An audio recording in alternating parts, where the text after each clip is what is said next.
Turkey is currently threatening to invade again. This time, this will mean Christians, Yazidis, and Kurds will be killed, raped, and kidnapped. So that is what they're doing right now in Afrin, in Şerqi, and Tel Abyad. How is this okay?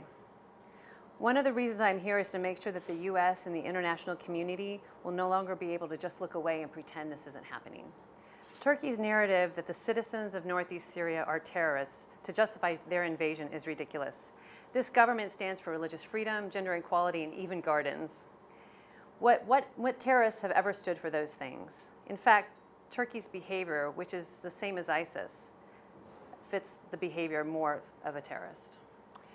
Currently, the US is in Syria with a narrow mission to defeat Daesh.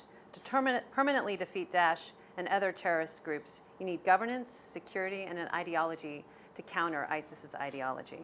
The Autonomous Administration of North and East Syria has done all of these things. The only way to permanently defeat ISIS in Syria is to give political recognition to the Autonomous Administration of North and East Syria. As their governance will keep ISIS from returning, it is important that US troops stay in northeast Syria, and I'm pleased that the President has indicated a small amount of troops will stay on the ground here. Today, in talking with different Christian leaders, it was clear that they all believe the Autonomous Administration of North and East Syria should be included in the final solution per UN Resolution 2254. The US should take USURF's recommendation to make sure that the Autonomous Administration, which is the only successful government in Syria, is included in the discussion for a final political solution for Syria. Well, what I found is so many people in Congress and even the administration didn't understand the project here and didn't know how special the religious freedom was here.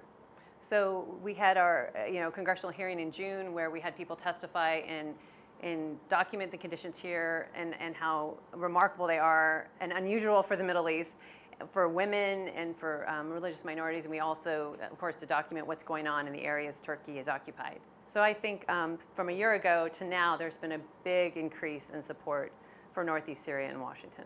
We did. We had several experts testify about the destruction of religious sites and the targeting of religious people in these areas. A lot of independent groups, so it did give a lot of credibility